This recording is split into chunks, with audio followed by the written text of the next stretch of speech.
नमस्कार। चंडीगढ़ यूनिवर्सिटी के मीडिया संस्थान की तरफ से आज हम एक नया विषय लेकर आए हैं परिचर्चा के लिए। मैं डॉक्टर त्रिशु शर्मा इस परिचर्चा में आप सभी का स्वागत करता हूं।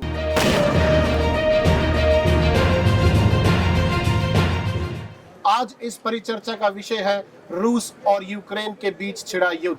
जी हाँ, इस परिचर्चा के माध्यम से हम संपूर्ण विश्व को शांति का संदेश देना चाहते हैं। हम मानवता के प्रचार और प्रसार को बढ़ावा देना चाहते हैं। इस परिचर्चा में शामिल होने के लिए हमारे साथ मुख्य अतिथि मिस्टर अंकित चौधरी है, जो मीडिया संस्थान के प्राध्यापक हैं और अंतर्राष्ट्रीय मामलों के जानकार भी हैं। हमारे साथ भारत के सभी राज्यों से जुड़े हुए युवा छात्र जो मीडिया संस्थान चंडीगढ़ यूनिवर्सिटी के छात्र हैं, ये भी अपना मैसेज इस परिचर्चा के माध्यम से संपूर्ण जगत को देंगे। तो हम अब इस परिचर्चा की शुरुआत करते हैं। अंकित जी, आपका इस परिचर्चा में स्वागत है। धन्यवाद। जैसा कि इस परिचर्चा के विषय से आप अवगत हैं, तो हम जैसा कि इस परिचर्चा के माध्यम से शांति का मैसेज देना चाहते हैं, मानवता का प्रसार और प्रचार करना चाहते हैं। तो अभी तक हम देख चुके हैं कि 8वां दिन हो चुका है रशिया और यूक्रेन के युद्ध को, और दोनों में से कोई पक्ष भी झुकने को तैयार नहीं है। आपका जो तजुर्बा है, आपका जो एक्सपर्टीज है, उस बारे में उसको ख्याल में रखते हुए आप क्या कहना चाहेंगे, क्या संदेश देना चाहेंगे? देखिए, सबसे पहले मैं आपकी उस विचार का, उस बात का अनुमोदन करूंगा जिसमें आप कहते हैं कि जंग कोई मसला नहीं है, क्योंकि जंग से कोई मसले हल भी नहीं होते, और कहा भी जाता है कि युद्ध से कोई मसला हल नहीं होता और उस युद्ध के बाद कोई अच्छा कल नहीं होता। तो बिल्कुल ये पूरी तरह से मैं मानता हूँ, ये एक अंतर्राष्ट्रीय विफलता है, डिप्लोमेसी की विफलता है और नेटो की विफलता है और यूएन की विफलता मैं इसको मानता हूँ। और जिस तरह से जेलेंस्की की तरफ से जो प्रयास हुए हैं, बेलारूस और पोलैंड में जो वार्ता हो रही है, पूरी तरह से असफल वार्ता रही है। कल यूएनजीए में एक प्रस्ताव भी रखा गया कि रूस की सेना वापस जाए, और उसे 35 देशों ने उसका समर्थन किया। भारत ने वॉकआउट किया, 35 देशों में शामिल था भारत, जिसने उसमें हिस्सा नहीं लिया। 5 देशों ने समर्थन किया, उसमें रूस खुद एक देश है। तो निश्चित तौर पर ये दोराहे पर ये युद्ध अगर खड़ा है, और अब जिस तरह की वार्ता विफल हो रही है, ये कूटनीतिक विफलता रूस की तरफ से भी है, क्योंकि रूस बिल्कुल नहीं चाहेगा कि 1 लाख करोड़ रुपए, वो तकरीबन इससे ज़्यादा का बजट हर रोज इस युद्ध पर खर्च कर रहा है। तो कहीं ना कहीं कूटनीतिक मोर्चे पर, आर्थिक मोर्चे पर रूस भी पिछड़ रहा है। ये मेरा व्यक्तिगत मानना है। जी, जिस तरीके से संपूर्ण विश्व ने आर्थिक प्रतिबंध लगा दिए हैं रशिया के ऊपर, तो देर सवेर रशियन इकोनॉमी, एक रशिया का आम नागरिक भी इस युद्ध से प्रभावित होगा। लेकिन हम भविष्य की बात नहीं कर रहे हैं, हम भूत की बात नहीं कर रहे हैं, हम वर्तमान काल की बात कर रहे हैं, जिसमें एक आम यूक्रेन का नागरिक जो है उसका शोषण हो रहा है। वो जो आज है परेशान है। हम देख रहे हैं जिस तरीके से अलग अलग दृश्य हमारे सामने, इस वॉर के दृश्य हमारे सामने आ रहे हैं कि किस तरीके से आम नागरिक जो है वो इसमें प्रताड़ित है। आम नागरिक ठिकानों पर भी रशियन आर्मी के द्वारा अटैक किया गया है, जो निश्चित तौर पर निंदनीय है। हमारे बीच हमारे मीडिया छात्र भी जुड़े हुए हैं। हम उनसे चाहते हैं कि वो क्या संदेश देना चाहेंगे अपने इस परिचर्चा के माध्यम से, जिससे शांति का प्रचार और प्रसार किया जा सके। जी, सर्वप्रथम तो सभी को यहाँ पर उपस्थित है उनको नमस्कार। तो इस पर मेरा विचार ये है कि भारत एक बहुत अहम भूमिका निभा सकता है और शांति से इस मसले को हल कर कर एक शांति का संदेश भी दे सकता है और विश्व गुरु भी बन सकता है, जैसा कि हम भारतवासी चाहते हैं। जी हाँ, तो इस संदेश से, इस युवा मीडिया छात्र के संदेश से 2 बातें जो निकल कर आई है कि जिस तरह से उन्होंने उजागर किया कि इस युद्ध के बाद ये साबित हुआ है कि यूनाइटेड नेशंस जो है वो कहीं ना कहीं शांति बहाल रखने में फेल साबित हुआ है। जिस तरीके से युद्ध से पहले नाटो के द्वारा और अमेरिका के द्वारा निरंतर अश्योरेंस दिया जा रहा था यूक्रेन को कि हम तुम्हारे साथ हैं, लेकिन युद्ध की स्थिति में ना तो अमेरिका और ना ही नाटो सेना कोई भी इनके साथ नहीं खड़ा दिखाई दे रहा है। यूक्रेन अकेला इस युद्ध को लड़ रहा है। जी, अंकित चौधरी जी, मैं आपके पास दोबारा आता हूँ। जिस तरीके से हम देख रहे हैं कि यूक्रेन की राजधानी जो की वो बहुत ही सुंदर शहर है, और वो शहर अब खंडर में बन गया है।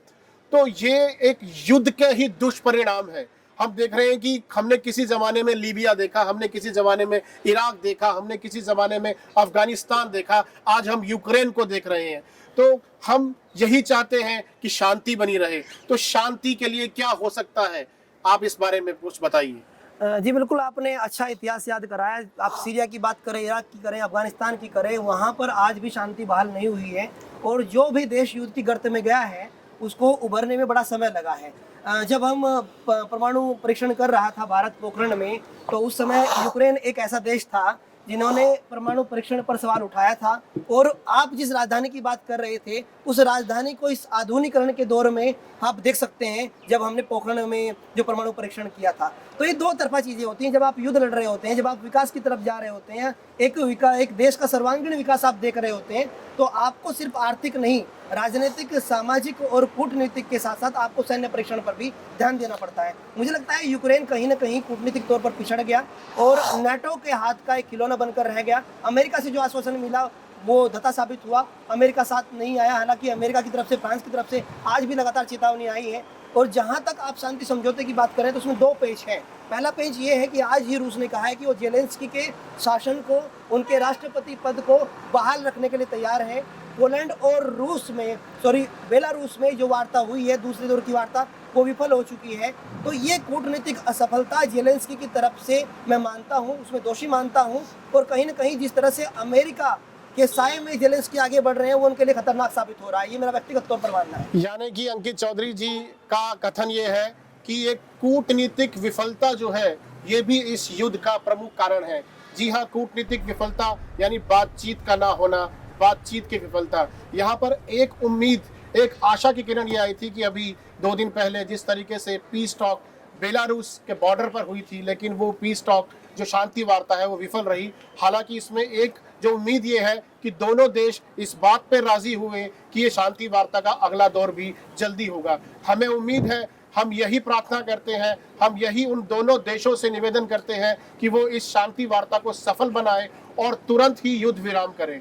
मैं फिर अपने युवा छात्रों के पास जाना चाहता हूँ। मेरे साथ नितांशा है, एक स्टूडेंट हमारे मीडिया संस्थान की। तो नितांशा, आप इस परिचर्चा के माध्यम से संपूर्ण जगत, संसार को क्या संदेश देना चाहेंगी? सर, मुझे ऐसा लगता है कि सबसे पहले मेरा नमस्कार सबको।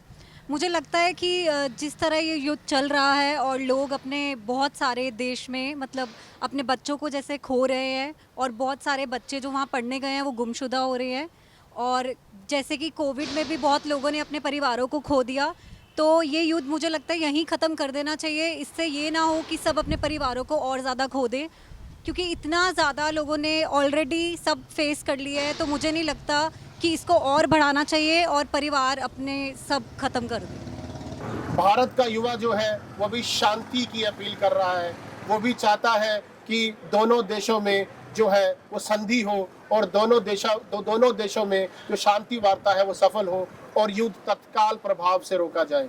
अब हम इसी युद्ध के कारण जो भारतीय और कुछ भारतीय परिवार अब संकट में हैं, उनकी बात करते हैं। इस युद्ध के कारण यहाँ पर एक गौर करने वाली बात यह है कि यूक्रेन में बहुत से भारतीय छात्र छात्राएं मेडिकल की पढ़ाई करने जाते हैं और वो मेडिकल की पढ़ाई करने वाले छात्र जो हैं और छात्राएं जो हैं वहाँ पर फंसी हुई हैं। हालांकि भारत सरकार का निरंतर प्रयास जारी है उनको सकुशल यहाँ पर लाने के लिए, परंतु अभी जैसे कि मिनिस्ट्री ऑफ एक्सटर्नल अफेयर्स ने ये बताया है कि 2 भारतीय छात्र अपनी जान गंवा चुके हैं। हमारी हार्दिक संवेदना है उनके परिवारों के लिए, लेकिन हम ये भी चाहते हैं भारत सरकार के माध्यम से, रूस की सरकार के माध्यम से, यूक्रेन की सरकार के माध्यम से कि तुरंत ही यूक्रेन में फंसे भारतीय छात्रों को शीघ्र अतिशीघ्र वतन वापसी के प्रयास किए जाएं। अंकित चौधरी जी, मैं दोबारा आपके पास आना चाहूँगा कि जिस तरीके से हमारे बहुत से छात्र छात्राएं यूक्रेन में फंसे हुए हैं, उनके लिए जो हमारी अभी कुछ केंद्रीय मंत्री भी वहां पर पहुंच चुके हैं उनके पड़ोसी देशों में, तो इस बारे में आप क्या कहना चाहेंगे? जी देखिए, सरकार के प्रयास को सराहना करनी होगी। ऑपरेशन गंगा जिस तरह से चलाया गया है भारत सरकार की तरफ से, ये एक अभी तक सफल साबित हुआ है। हालांकि जो 2 विद्यार्थियों का जिनका आपने जिक्र किया, वो एक त्रासदी है भारत के लिए और हम उसको भूलने नहीं जा रहे हैं। और जहाँ तक बात आप कर रहे हैं कि पड़ोसी देशों में जो डेलीगेशन भेजा गया है, केंद्रीय मंत्री उसमें शामिल हैं, तो अभी सबसे बड़ी चुनौती हमारे सामने ये आ रही है कि एक सही वास्तविक स्थिति का अनुमान लगाना बड़ा मुश्किल है कि कितने छात्र वहाँ पर हैं, क्या आंकड़ा छात्रों का वहाँ पर है, क्योंकि तकरीबन 3000 से ज़्यादा छात्रों को लक्षित किया गया है भारत सरकार के द्वारा ऑपरेशन गंगा के तहत। और जो 10 लाख शरणार्थी जो यूक्रेन के बॉर्डर से दूसरे देशों में पार कर रहे हैं, उनमें भी एक बड़ी तादाद भारतीय छात्रों की हो सकती है। तो निसंदेह ये एक बड़ा संवेदनशील समय है भारत के लिए भी और उन छात्रों के परिवार के लिए भी। लेकिन भारत सरकार की प्रतिबद्धता कहीं ना कहीं बड़ा मायने रखती है। और अगर हम इसी ट्रैक पर चलते हैं, क्योंकि पिछले 8 दिनों में दूसरी बार बातचीत कर चुके हैं प्रधानमंत्री मोदी, और निश्चित तौर पर इसमें सबसे बड़ा जो मुद्दा रहा होगा वो भारतीय छात्रों का यूक्रेन से सुरक्षित निकालने का रहा होगा। तो ऑपरेशन गंगा सही दिशा में मुझे लगता है, लेकिन सरकार की तरफ से जो प्रतिबद्धता है उसको और पुख्ता किए जाने की जरूरत है, ऐसा मेरा मानना है। तो एक और हमारे बीच हमारे युवा छात्र हैं।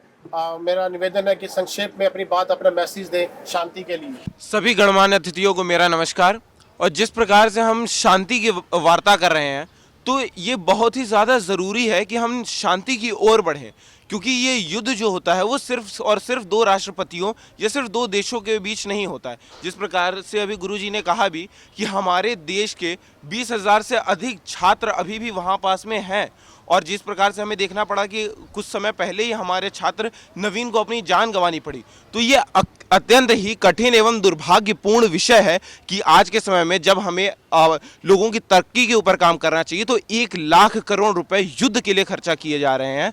तो ये चीज़ें बहुत ज़्यादा आवश्यक है समझना लोगों के लिए कि युद्ध को जितना टाला जा सके उतना टाला जाना चाहिए। और जिस प्रकार से हमारे देश हिंदुस्तान को विश्व गुरु कहा गया था, तो अब मेरे विचारों से हिंदुस्तान को शांति प्रस्ताव के लिए और ज़्यादा आगे आना चाहिए, जिससे कि न कि सिर्फ हमारे देश के छात्रों के लिए आसानी हो या शांति फैले, परंतु संपूर्ण विश्व में शांति का एक संदेश जाए और फिर से कहीं ना कहीं भारत एक विश्व गुरु के नाम पे आगे आए। जी हाँ, आप देख सकते हैं किस तरीके से भारतीय युवा भारत सरकार से भी ये आह्वान कर रहे हैं कि ये समय है कि भारत सरकार एक शांति दूत की भूमिका निभाए।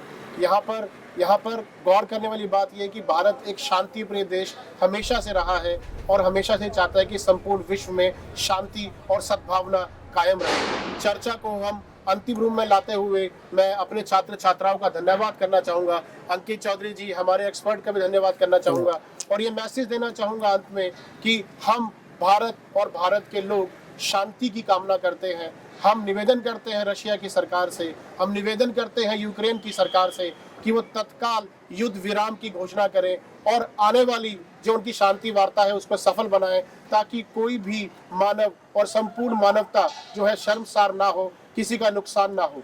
हम इसी कामना के साथ इस अब आपसे विदा लेते हैं। धन्यवाद।